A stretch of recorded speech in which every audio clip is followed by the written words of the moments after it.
Hello friends. जैसे कि हम लोग इस वीडियो सीरीज में राकेश यादव सर का जो मैथमेटिक्स का बुक है उसके अर्थमेटिक पोर्शन के परसेंटेज चैप्टर को स्टार्ट किए थे और लगभग लास्ट वीडियो तक 40 नंबर क्वेश्चन तक हम लोग डिस्कशन कर लिए हैं। अब इस वीडियो में हम लोग 40 नंबर के बाद के क्वेश्चन का डिस्कशन करेंगे। यदि आप चैनल पर नए हैं और अभी तक चैनल को सब्सक्राइब नहीं किए हैं तो प्लीज़ चैनल को सब्सक्राइब कर लीजिए और साथ ही साथ बेल आइकन को भी प्रेस कर लीजिए ताकि जो भी नए वीडियो अपलोड करें उसका नोटिफिकेशन आपको मिल जाए। तो मैं आपको एक बात बता देना चाहता हूँ कि देखिए, हम किसी भी अर्थमेटिक के क्वेश्चंस को कैसे सॉल्व करें। अभी तो हम परसेंटेज पढ़ रहे हैं, लेकिन कोई भी क्वेश्चन हो अर्थमेटिक का हम कैसे सॉल्व करेंगे। देखिए, इसमें कुछ छोटी छोटी 2-3 बातें हैं जो आपको ध्यान में रखने हैं। सबसे पहले आप कोई भी क्वेश्चन को 2 से 3 बार पढ़िए ताकि क्वेश्चन आपको ईजिली याद हो जाए मतलब समझ में आ जाए। जब क्वेश्चन समझ में आ जाएंगे तो आपके लैंग्वेज पर पकड़ हो जाएगा। अब उसके बाद में उसके दिए हुए डेटा को नोट कर लीजिए कि कौन कौन से डेटा दिए हुए हैं और देखिए कि क्या हमको ये डेटा आंसर निकालने के लिए पर्याप्त है या नहीं है। अगर ये सारे डेटा आंसर प्राप्त करने के लिए पर्याप्त है तब तो आप इजीली किसी भी क्वेश्चन का आंसर निकाल लेंगे। लेकिन यदि ये दिए गए डेटा आपको आंसर निकालने के लिए पर्याप्त नहीं है तब आप उन डेटा को निकालिए जिसका ज़रूरत है आंसर निकालने के लिए। तो ऐसे आप क्वेश्चन को इजीली समझ सकते हैं और आसानी से बना सकते हैं। देखिए, जैसे हम आपको 46 नंबर जो क्वेश्चन है समझा रहे हैं कि हम कैसे बनाएंगे इसको। देखिए, 46 नंबर क्वेश्चन क्या बोल रहा है कि एक परीक्षा में 80% छात्र भौतिकी में तथा 70% छात्र रसायन में उत्तीर्ण हुए, जबकि 15% छात्र दोनों विषयों में अनुत्तीर्ण रहे। यदि दोनों विषयों में उत्तीर्ण छात्रों की संख्या 325 है तब ज्ञात करो कि कितने छात्रों ने परीक्षा दी, मतलब परीक्षा में कितने छात्र टोटल शामिल हुए हैं। ये क्वेश्चन है। हम सबसे पहले इसके दिए गए डेटा को लिख रहे हैं। तो इसका डेटा क्या दिया हुआ है, तो भौतिकी में 80% छात्र पास हुए हैं। क्वेश्चन में दिया हुआ है कि भौतिकी में 80% छात्र क्या हुए हैं, तो पास हुए हैं। इसके बाद रसायन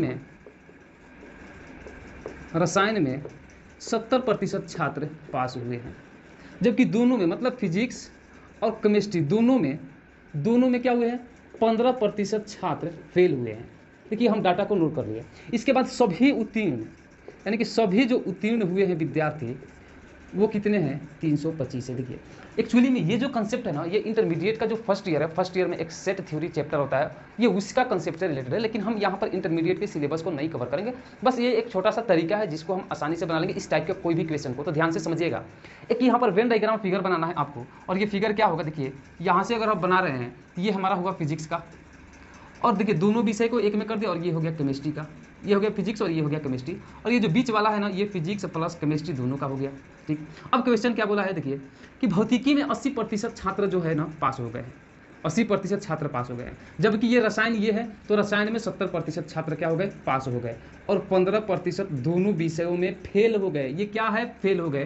तो देखिए क्या डेटा दिया हुआ जो सेम है, ये भी पास का है, ये भी पास का है, और ये जो दोनों विषय में हुए वो फेल का डेटा दिया हुआ है। तो क्या सफिशिएंट है, नहीं सफिशिएंट है। तो हम क्या करेंगे यहाँ पर कि सबको एक ही यूनिट में चेंज करेंगे। मतलब अगर ये फेल में है तो ये भी फेल में करेंगे, ये भी फेल में करेंगे। यहाँ पर एक सिंपल सा आप बात याद रखिएगा कि जब भी आप डेटा निकालिए, ये जो बीच वाला दिया हुआ है ना, दोनों विषय में फेल या पास, इसके रिस्पेक्ट में दोनों को चेंज करना है। मतलब ये फेल में है तो इसको भी फेल में चेंज कर दीजिए, इसको भी फेल में चेंज करिए। हमेशा आपको यही काम करना है ताकि कहीं भी आपको कंफ्यूजन ना हो। इस बात को ध्यान रखना है। ये ज़्यादा टफ सवाल नहीं है, ये सब लिखने का कोई जरूरत नहीं है। सीधा वेन डायग्राम फिगर बनाएंगे, इजीली सॉल्व कर लेंगे। अब आप हमको बताइएगा, अगर ये फेल में है, 15% दोनों विषयों में फेल हुए हैं, तब इसको भी फेल में कन्वर्ट करना है, चेंज करना है। तो कैसे करेंगे, अब आप बताइए कि जब केमिस्ट्री में 70% विद्यार्थी पास हो गए तो फेल कितने हुए, तो जो बाकी के बच गए वो क्या हो गए, वो बाकी के बच गए वो फेल हो गए। तो कितने बचे, 30%, यानी कि केमिस्ट्री में 30% क्या हुए हैं, फेल हुए हैं। इसमें 80% यानी कि फिजिक्स में 80% पास हो गए, मतलब जो बाकी के 20% बच गए वो क्या हो गए, फेल हो गए। क्योंकि जो संख्या होगा ना 100% होगा, तो उसमें से 80% पास तो 20% फेल, इसमें 70% पास तो 30% फेल। अब ये भी दिया हुआ है दोनों में फेल, यानी कि ये भी फेल हो गया, ये भी फेल हो गया, ये भी फेल हो गया। अब निकालेंगे कुल। देखिए यहाँ पर दो तरीके से सवाल पूछता है। एक देखिए दोनों विषयों में, इसको बोलेगा दोनों विषयों में उत्तीर्ण छात्रों की संख्या 325 है। ये दोनों विषय बोले, इसका मतलब क्या हुआ। अब क्वेश्चन को ध्यान से देखिए, यहाँ पर दो जगह दोनों दिया हुआ है। एक क्वेश्चन में जो दिया हुआ है कि दोनों विषयों में 15% छात्र अनुत्तीर्ण हो गए, और नीचे में पूछ भी रहा है कि दोनों विषयों में पास छात्रों की संख्या 325 है। तो इस दोनों का मतलब हुआ कि या तो फिजिक्स में या केमिस्ट्री में, या फिजिक्स और केमिस्ट्री दोनों में, मतलब किसी ना किसी प्रकार से टोटल 5 विद्यार्थी 325 है। इसका मतलब ये हुआ। तो आप यहां से इजीली निकालेंगे क्या निकलेगा, कुल फेल विद्यार्थी निकलेगा। क्या निकलेगा, कुल फेल विद्यार्थी निकलेगा। तो देखिए कैसे निकलेगा, ये गोला को ध्यान दीजिएगा। आप इसी क्वेश्चन पे सारे क्वेश्चन बना लेंगे। ये गोला को ध्यान दीजिए कि ये जो टोटल गोला है ना 80%, यानी कि 20% फेल हुए हैं। इस गोला में टोटल 20% फेल हुए हैं। ठीक, किस में, फिजिक्स में। और इसमें से दोनों विषयों में जो फेल हुए वो 15% है यहाँ पे। तो हम क्या करेंगे, 20 में से 15 माइनस कर देंगे, यानी कि केवल फिजिक्स में कितने पास फेल हुए, तो केवल फिजिक्स में 5%। उसी प्रकार देखिए यहाँ 30%, ये गोला को ध्यान दीजिए, ये वाला गोला को 30% क्या हुए हैं, तो केमिस्ट्री में फेल हुए हैं। और इसमें दोनों विषयों में जो मिला के कितना है, ये 15% है। तो ये 15% माइनस कर देंगे तो कितना मिलेगा, 15%। ये किस में, तो ये केमिस्ट्री में 15% फेल हो गए, और दोनों विषय में ऑलरेडी 15% दिया हुआ है क्वेश्चन में, तो 15% लिख दिया। अब इसको जोड़ दिए तो कितना मिलेगा, इसको जोड़ेंगे तो मिलेगा 15, 15, 30, 5, 35, यानी कि 35% क्या हुआ, कि टोटल 35% विद्यार्थी फेल हुए हैं। कुल 35% विद्यार्थी फेल हुए हैं, तो कितने प्रतिशत पास हुए, तो 65% विद्यार्थी क्या हो गए, पास हो गए, क्योंकि जो भी स्टूडेंट थे वो कितने थे, 100% थे। अब 100% में से 35% फेल, तो बाकी के जो बच गए 65% वो क्या हो गए, पास हो गए। अब देखिए प्रतिशत में 65 पास हो रहे हैं और संख्या में 325 पास हो रहे हैं, तो यही 65% के वैल्यू कितना है, 325 है। जब 65% का वैल्यू 325, तो कुल कितने विद्यार्थी परीक्षा देंगे, तो 100%, तो 100% का वैल्यू निकालेंगे तो 325/65 गुना 100। 65 से घटाएंगे 5 बार में कट जाएगा, यानी कि 5 में 100 में मल्टीप्लाई करेंगे कितना आएगा, 500 कुल विद्यार्थी परीक्षा दिए थे। तो आप इस प्रकार किसी भी क्वेश्चन को इजीली बना सकते हैं। जब आप क्वेश्चन बनाने लगेंगे, क्वेश्चन समझ में आने लगेंगे, तो डेटा लिखने का कोई जरूरत नहीं होगा, आप वैसे ही आपके माइंड में डेटा सेट हो जाएंगे। तो चलिए अब बढ़ते हैं नेक्स्ट क्वेश्चन की तरफ। देखिए ये है 42 नंबर क्वेश्चन, जो क्या कहता है, ध्यान से समझिएगा, कि राकेश यादव अपनी आय का 30% घर के किराए पर, शेष आय का 30% अपने बच्चों की शिक्षा पर तथा कुल वेतन का 24% कपड़े खरीदने पर खर्च करता है। यदि इन सबको खर्च करने के बाद उसके पास 2500 रुपये बचे हो, तब राकेश यादव का वेतन ज्ञात करो। ये क्वेश्चन बोल रहा है। तो सिंपल सा बात है। अब क्वेश्चन को ध्यान से पढ़िए और समझिए, आप भी समझिए, पढ़िए, आप 2-3 बार पढ़िए, क्योंकि बिना पढ़े बिना समझे क्वेश्चन आप नहीं बना सकते हैं। तो अगर आप क्वेश्चन समझ के बना रहे हैं, बाई कंसेप्ट बना रहे हैं, तो आपको मैथमेटिक्स में कभी भी किसी का हेल्प का जरूरत भी नहीं पड़ेगा। एक बार सीख गए ना, तो जिंदगी में कभी नहीं भूलेंगे। और ट्रिक तो आपके कदम चूमेंगे, ट्रिक आप खुद पे खुद बनाएंगे, कहीं भी ट्रिक आपको रटना नहीं पड़ेगा। अब ये जैसे क्वेश्चन बोला है वैसे समझना है आपको। राकेश यादव अपनी आय का 30% घर के किराए पर खर्च करता है। भैया क्वेश्चन बोल रहा है, तो राकेश यादव का बताइए कि आय कितना है, उसका कितना आय है कि 30% खर्च करवाएंगे घर के किराए पर। आपको पता है क्वेश्चन में कहीं दिया हुआ है, नहीं दिया हुआ है। दिया क्या है क्वेश्चन में, तो इस टोटल खर्च, वो अपने आय में से जो टोटल खर्च है वो कर दिया, उसके बाद उसके पास 2500 रुपये बचे हैं, यानी कि उसका टोटल खर्च के बाद बचत दिया हुआ है 2500 रुपये, लेकिन उसका आय कहीं भी दिया हुआ नहीं है, और हमको उसी को फाइंड आउट करना है। क्वेश्चन में ये बात बोल रहा है कि आप उसका आय ही निकालिए। तो हम स्टार्टिंग में मान लेते हैं कि उसका आय कितना है, तो उसका आय जो है, उसका आय 100 रुपया है। कितना है, उसका आय 100 रुपया है। अब बताइएगा आपको, अब राकेश यादव अपनी आय का 30% घर के किराए पर खर्च किया है, तो अपने उसका आय है 100 रुपया, और 100 रुपया का 30% घर के किराए पर खर्च कर दिया, तो 100 का 30% कितना होगा, 30 रुपया, यानी घर के किराए पर कितना खर्च कर दिया, घर के किराए पर खर्च किया 30 रुपया। ठीक है, फिर कहता है कि शेष का 30% अपने बच्चों की शिक्षा पर खर्च किया। जो शेष राशि बच गया, मतलब ये 30 रुपया जो खर्च किया घर के किराए पर, अब इसके बाद उसके पास जो राशि बचा उसका 30% बच्चों की शिक्षा पर खर्च करता है। यानी कि बच्चों की शिक्षा पर कितना खर्च किया, बच्चों की शिक्षा पर कितना खर्च किया, शेष का 30%। तो अब बताइए, टोटल राशि 100 रुपया था, जिसमें से घर के किराए पर 30 रुपया खर्च कर दिया। अब उसके पास बच्चा कितना, 70 रुपया। अब 70 रुपया का 30% शिक्षा पर खर्च कर दिया, तो 70 का 30% निकालिएगा तो मिलेगा 21 रुपया। अब यहाँ पर निकाल के आप चेक भी कर सकते हैं, 70 का 30% कितना आएगा, देखिए ये कट जाएगा 7 या 21 रुपया। लेकिन इसके बाद जो कहता है क्वेश्चन, ध्यान से समझिएगा, तथा कुल वेतन का 24% कपड़े खरीदने पर खर्च करता है। किसका वेतन का, शेष वेतन का, शेष वेतन का नहीं, कुल वेतन का। तो कुल वेतन है 100 रुपया, तो 100 रुपया का 24% कपड़े खरीदने पर खर्च किया है, तो कुल वेतन 100 और 100 का 24% कितना आएगा, 24 रुपया आएगा। कहाँ खर्च किया है, कपड़ा खरीदने पर। अब देखिए यहाँ से कुल खर्च उसका कितना आ गया, 30, 21, 51, 24, 75, यानी कि 75 रुपया कुल खर्च किया, तो बचाया कितना, तो बचत हो गया उसका 25 रुपया।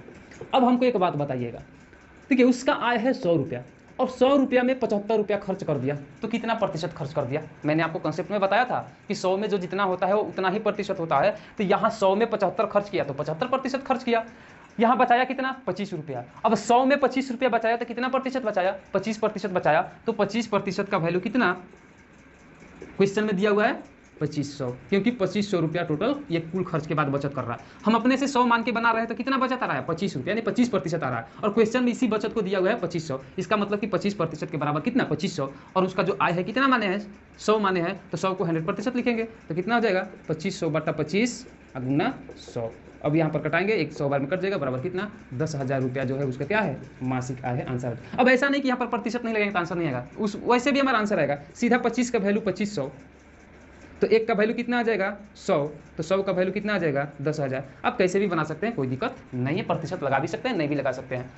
तो उम्मीद करते हैं क्वेश्चन आपको समझ में आ गए होंगे और इस प्रकार के क्वेश्चन आप इजीली सॉल्व कर लेंगे। तो चलिए अब बढ़ते हैं नेक्स्ट क्वेश्चन की तरफ और देखते हैं हमारा नेक्स्ट क्वेश्चन क्या कहता है। ये 43 नंबर क्वेश्चन है जो क्या कहता है, दिल्ली में बत्रा सिनेमा की प्रवेश टिकट 250 रुपये है। यदि टिकट की कीमत घट जाती है तब टिकट की बिक्री 50% बढ़ जाती है, जबकि टिकटों की बिक्री से प्राप्त राशि में 17.5% की कमी हो जाती है, तब टिकट की कीमत में कमी ज्ञात करो। टिकट की कीमत कितने रुपया कम हो गया है ये ज्ञात करना है। क्या ज्ञात करना, ध्यान दीजिएगा, टिकट का कीमत कितना रुपया कम हुआ है। तो स्टार्टिंग में टिकट का कीमत कितना है भाई, तो स्टार्टिंग में टिकट का कीमत है 250 रुपया, ठीक है। स्टार्टिंग में दो टिकट का कीमत है 250 रुपया। अब कुछ नहीं समझना है, एक सिंपल सा बात समझना है कि मान लीजिए कि जब स्टार्टिंग में टिकट का कीमत 250 रुपया है और एक ही आदमी आ रहा है देखने के लिए, तो उसका इनकम कितना होगा 250 रुपया ही होगा। एक ही आदमी देख रहा है सिनेमा का टिकट जो लिया है एक ही आदमी खरीदना है, तो हम यूनिट पर चलेंगे, हमारा कैलकुलेशन आसान हो जाएगा। अब हम 100 मान लेंगे यहाँ पर, तो फिर 250 में 100 में मल्टीप्लाई करेंगे, हमारा क्या होगा कैलकुलेशन बढ़ जाएगा। तो हम यहाँ पर मान लेते हैं कि जो हमारा टिकट खरीदने वाला आदमी था सिर्फ एक ही था, तो स्टार्टिंग में हम यूनिट मान के चल रहे हैं, तो जब 250 रुपया टिकट का कीमत है प्रारंभ में, तो कितना उसका इनकम है, टोटल 250 रुपया उसका इनकम हो रहा है। लेकिन हुआ क्या है ना कि अब टिकट का कीमत कम हो गया है, जिसके कारण टिकट की बिक्री 50% बढ़ गई है। मतलब अब आने वाले जो आदमी है ना वो 50% बढ़ गए हैं, तभी तो बिक्री 50% से बढ़ गया, ठीक है। अब यहां तक समझ गए होंगे। तो अब क्या क्वेश्चन में ये ऐसा कहीं डाटा दिया हुआ है कि टिकट का कीमत कितना कम हुआ है, या कम होने के बाद टिकट का कीमत कितना हो गया है, ये भी नहीं पता है आपको।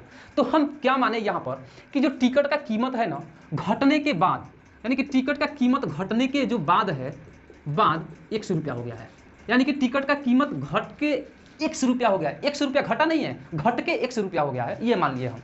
यानी कि 250 रुपया पहले था, अब टिकट का कीमत जो कम हुआ है तो उस कम होने के बाद टिकट का कीमत 100 रुपया हो गया, ठीक। अब आदमी क्या हुए ना कि अब आदमी क्या हुए 50% बढ़ गए। तो हम तो भैया यूनिट पर मान के चल रहे हैं, एक पर ना, यहाँ पर एक ही आदमी देखने आता था ना, तो यहाँ पर 1.5 आदमी आएगा, मतलब कि क्या करेंगे तो 50% इनका इनकम भी बढ़ जाएगा। तो इसके इनकम को क्या करेंगे 50% बढ़ा देंगे, तो 150/100 कर दिए। अब क्या हुआ ना कि जो आय है ना पहले से 17.5% कम हो गया। किससे, पहले से। तो पहले कितना आय था इसका 250 रुपया, अब इससे इसका 17.5% कम हो जाएगा, तो कितना बचेगा 82.5%।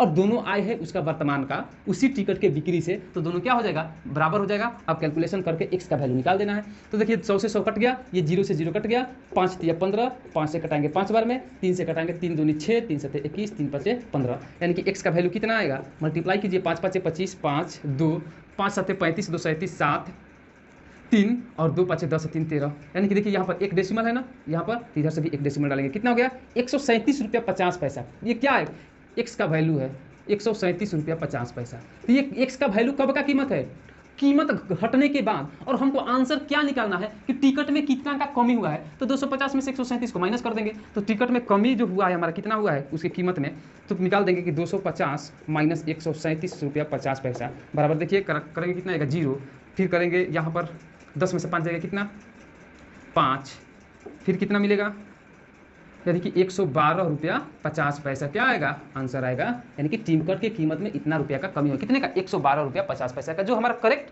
आंसर होगा। तो किस ऑप्शन में है, तो देखिए ऑप्शन नंबर बी में है जो हमारा करेक्ट आंसर होगा। तो चलिए बढ़ते हैं नेक्स्ट क्वेश्चन को देखते हैं। देखिए 44 नंबर क्वेश्चन है जो क्या कहता है राकेश यादव की मासिक आय ₹1 है। इस माह वह 100 रुपया खर्च करता है, अगले माह उसका वेतन 30% बढ़ जाता है, तब खर्च D% बढ़ जाता है, तब नई बचत ज्ञात करना है, नया बचत ज्ञात करना है, हमको पुराना बचत नहीं ज्ञात करना। देखिए कैसे करते हैं। अभी राकेश यादव का वर्तमान में मासिक आय कितना है, तो ₹1 है। ये तो सिंपल सा क्वेश्चन है। अब उसका मासिक आय ₹1 है, ठीक। अब उसका खर्च कितना है, तो 100 रुपया है। आय है ₹1, खर्च है कितना 100 रुपया। अब आप हमको बताइए, अब उसका अगर प्रारंभिक बचत पूछेगा तो क्या करेंगे, उसके आय में से क्या करेंगे खर्च को घटा देंगे, तो हमारा क्या निकल जाएगा प्रारंभिक बचत निकल जाएगा। ये क्या हो गया A - X, उसका प्रारंभिक बचत हुआ। लेकिन हमको प्रारंभिक बचत नहीं कहता है, अब कहता है कि अगले माह में उसका आय क्या हो जाता है, अगले माह उसका आय C% बढ़ जाता है। तो जब उसका आय C% बढ़ेगा तो प्रारंभ में उसका आय कितना A है, 80% बढ़ेगा तो कितना हो जाएगा 100 + C/100। ये हमारा अब अगला माह का क्या हुआ आय हुआ। अब वो फिर कहता है तथा उसका जो खर्च है, खर्च D% बढ़ जाता है। तो खर्च कितना है प्रारंभ में, 1 है, अब ये D% बढ़ेगा तो कितना हो जाएगा, 100 + D/100 हो गया। अब देखिए कहता है तब उसका नई बचत क्या है, तो ये उसका नया टोटल क्या है, आय है, और ये उसका नया जो है टोटल क्या है, खर्च है। तो आय में से जो खर्च किया उसको घटा देंगे तो क्या निकल गया, बचत निकल गया। अब कैलकुलेशन कर देना है। तो कैलकुलेशन करेंगे तो क्या करेंगे, यहाँ पर आप ए को कॉमन लीजिए और कर दीजिए 100/100 लिख सकते हैं, आप +C/100 लिख सकते हैं। उसी प्रकार इसको -x कॉमन लेंगे, यहाँ पर 100/100 लिखेंगे, आप +D/100 लिखेंगे। क्यों लिखेंगे भाई, फिर एलसीएम लेंगे, इसको कैलकुलेशन करेंगे तो फिर हमारा यही चीज़ आएगा। ठीक है, अब यहाँ पर 100 से 100 कटेगा, ये 100 से 100 कटेगा तो मिलेगा कितना, A × 1 + C/100 -x × 1 + D/100, जो क्या होगा हमारा करेक्ट आंसर होगा। किस में है, तो ऑप्शन नंबर ए में है, जो हमारा क्या होगा, आंसर होगा। उम्मीद करता है ये क्वेश्चन समझ गए होंगे। चलिए देखते हैं नेक्स्ट क्वेश्चन को। देखिए 45 नंबर क्वेश्चन है, जो क्या कहता है कि वर्ष 2000 में एक उद्योग में 2 कारें मारुति तथा होंडा ने क्रमशः 25% तथा 75% बाजार शेयर के साथ बनाई। वर्ष 2001 में वस्तुओं के बाजार में 50% की वृद्धि हो गई तथा एक नई कंपनी BMW ने भी 15% शेयर के साथ बाजार में लगा दिया। यदि दूसरे वर्ष मारुति अपने शेयर 50% बढ़ा दे, तब इस वर्ष होंडा के शेयर कितने प्रतिशत होंगे। अब ध्यान से क्वेश्चन को समझ, जैसे जैसे देखिए, अब यहाँ पर अगर हम बोले कि आप ट्रिक लगाइए तो ट्रिक कौन सा ट्रिक लगाइए, अरे भैया हर जगह पर ट्रिक नहीं लगता है, आपको पर्दा पर वही दिखाया जाता है जहाँ पर ट्रिक लगते हैं, तो उससे आप कंपटीशन में नहीं है, कंपटीशन से बाहर है। आपको वो क्वेश्चन को बनाना है जहाँ पर ट्रिक नहीं लगता है और वहाँ पर कंसेप्ट से ही बनेगा। तो आपको करना क्या है कि बेसिक जो इसका कंसेप्ट है ना, उसको क्लियर करना है। इसके बाद लैंग्वेज पर पकड़ बनाना है, कैसे कैसे लैंग्वेज को पकड़े, समझे और कैसे कंसेप्ट को यूज करें। तो ये चीज़ आपको सीखना है, तभी आप कंपटीशन में बने रहेंगे, अन्यथा आप कंपटीशन से बाहर है। क्योंकि आपको भी पता है मैथमेटिक्स ऐसा चीज़ है जो मेरिट बनाता है, और मेरिट में बनने के लिए मैथमेटिक्स आपको 25 में कम से कम 24 करना ही पड़ेगा, तभी आप मेरिट बना पाएंगे। क्योंकि देखिए अगर हम बता दें आपको, जीके जीएस ऐसे टॉपिक है जो आपको सारे लड़के रटते हैं, सारे लड़के पढ़ते हैं, लेकिन मैथमेटिक्स सबको समझ में नहीं आता है। तो लेकिन अब समझ में आएगा, क्यों, क्योंकि बेसिक कंसेप्ट ही पढ़ना है आपको, जो कोई नहीं पढ़ाता है। आप डिमांड मत कीजिए, आप बातों को समझिए, डिमांड मत कीजिए कि हमको ट्रिक चाहिए तो हमको ये चाहिए वो चाहिए, सिर्फ वही समझिए जो आपको समझाया जाता है। क्योंकि अभी आपको देखिए एग्जांपल दिए कि ये क्वेश्चन ट्रिक पर नहीं बनेंगे, और ऐसे मात्र आपको कोई भी चैप्टर में 5-6 क्वेश्चन ही ऐसे मिलते हैं जो ट्रिक पर बनते हैं, बाकी के क्वेश्चन ट्रिक पर नहीं बनते हैं। ट्रिक पर बनेंगे लेकिन बहुत मेहनत करना पड़ेगा, कंसेप्ट से भी ज़्यादा डिफिकल्ट हो जाएगा। तो चलिए हम अपने समझते हैं 45 नंबर क्वेश्चन को। देखिए कैसे बनाना है आपको, जैसे क्वेश्चन बोला वैसे करना है। ठीक है, स्टार्टिंग में बोला है कि वर्ष 2000 में एक उद्योग में 2 कारें मारुति तथा होंडा ने क्रमशः 25% तथा 75% बाजार शेयर के साथ बनाई।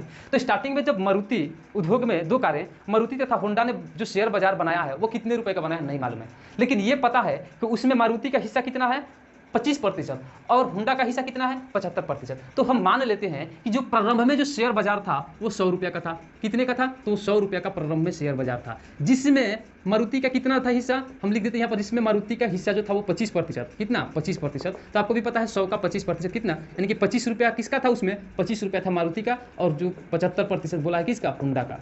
जब होंडा का बोला है 75%, तो होंडा का कितना हो गया, 75 रुपये। ये तो समझ गए आप। अब कहता है कि लेकिन बाद में क्या हुआ ना, ये जो शेयर बाजार है ना वो 50% बढ़ गया। तो अभी शेयर बाजार कितना है, 100 रुपये का है, और शेयर बाजार बढ़ के कितना हो गया है, 50% बढ़ गया है। तो जब शेयर बाजार 100 रुपये था, 50% बढ़ गया, तो वर्तमान में शेयर बाजार कितने का हो गया, 150 रुपये का हो गया। और इसमें एक नई कंपनी BMW भी शामिल हो गई, और शेयर बाजार में उसका हिस्सा कितना था, 15%। तो शेयर बाजार में BMW का जो हिस्सा है हम यहाँ पर निकाल देंगे, तो BMW का हिस्सा कितना हो जाएगा, 150 का 15%। तो 150 का 15/100 निकाल दिया, 1 0 से 0 कट के 15 15 225, यानी कि 22 रुपया 50 पैसा। ये किसका हिस्सा है, ये BMW का हिस्सा है। कहाँ से आया है, क्वेश्चन जो बोला है मुझसे लाए हैं। अब देखिए, अब क्वेश्चन बोला है कि तथा उसी वर्ष में मारुति जो है ना, मारुति भी अपने हिस्सा को क्या किया, 50% बढ़ा दिया। तो जब ये इसका है प्रारंभ में हिस्सा कितना है, 25 रुपया है। अब इसमें क्या किया है ना, दूसरे वर्ष में जब शेयर बाजार 150 रुपये का हुआ है, तो ये अपना हिस्सा क्या किया है, 50% बढ़ा दिया है। तो अगर ये अपना हिस्सा 50% बढ़ाता है तो कितना हो जाएगा, तो यहाँ पर इसका 50%, यानी कि 25 में 50% का वृद्धि हो जाएगा, तो बढ़ के कितना हो जाएगा, 150/100, यानी कि 1 0 से 1 0 कट गया। अब कटाइए 15 5 75 5 2 और 15 दूनी 30, 15 5 75 5 7, 15 दूनी 30 7 37, यानी कि 37 रुपया 50 पैसा। अब इसका हिस्सा हो गया। देखिए अब BMW का निकल गया। तब कहता है कि तब इस शेयर बाजार में होंडा का नया हिस्सा कितना है भाई, होंडा का नया हिस्सा कितना है, तो इजीली यहाँ से हम होंडा का नया हिस्सा निकाल लेंगे। देखिए 37 रुपया 50 पैसा किसका हो गया, ये हो गया मारुति का। 22 रुपया 50 पैसा किसका हो गया, ये हो गया BMW का। दोनों मिला के कितना हो गया, 60 रुपया हो गया। ये दोनों मिला के कितना, जब 60 रुपया का हिस्सा इसी दोनों का हो गया 150 रुपया में से, तो जो बाकी का 90 रुपया बचा वो किसका है, तो वही है होंडा का हिस्सा। ठीक है, यही है होंडा का हिस्सा। अब कहता है प्रतिशत में इसको चेंज करना है भाई, कितने प्रतिशत, क्वेश्चन जो ऑप्शन है, ऑप्शन किसमें दिया हुआ आंसर, प्रतिशत में, तब इसको प्रतिशत में। अब ये जो हिस्सा है कितने में है, 150 में। तो आपको भी बताया था ना कि 1% को जब लिखते हैं 1/100 और पढ़ते हैं 100 में 1, तो यहाँ पर है 150 में 90, तो 90 बटा क्या लिखेंगे 150, और प्रतिशत में बदलने के लिए 100 से मल्टीप्लाई, 1 0 से 1 0 कट गया, 15 छक्का 90 बराबर कितना, यानी कि 60% का हिस्सा किसका हो गया, तो होंडा का। ये हमारा आंसर हो जाएगा। तो जैसे क्वेश्चन बोला है हम वैसे ही किया है, अपनी मर्जी से कुछ नहीं किया है, बस आपको बेसिक कंसेप्ट को ध्यान में रखना है। तो इस वीडियो में हम लोग यहीं तक रहने देते हैं। और हाँ, यदि आप अभी तक चैनल को सब्सक्राइब नहीं किया है तो प्लीज़ चैनल को सब्सक्राइब कर लीजिए, और वीडियो आपको अच्छा लगे तो प्लीज़ वीडियो को एक लाइक जरूर कीजिएगा, ताकि हम अगले वीडियो में इससे भी बेहतर करने का प्रयास करेंगे। तो चलिए मिलते हैं नेक्स्ट वीडियो में नेक्स्ट क्वेश्चन के साथ।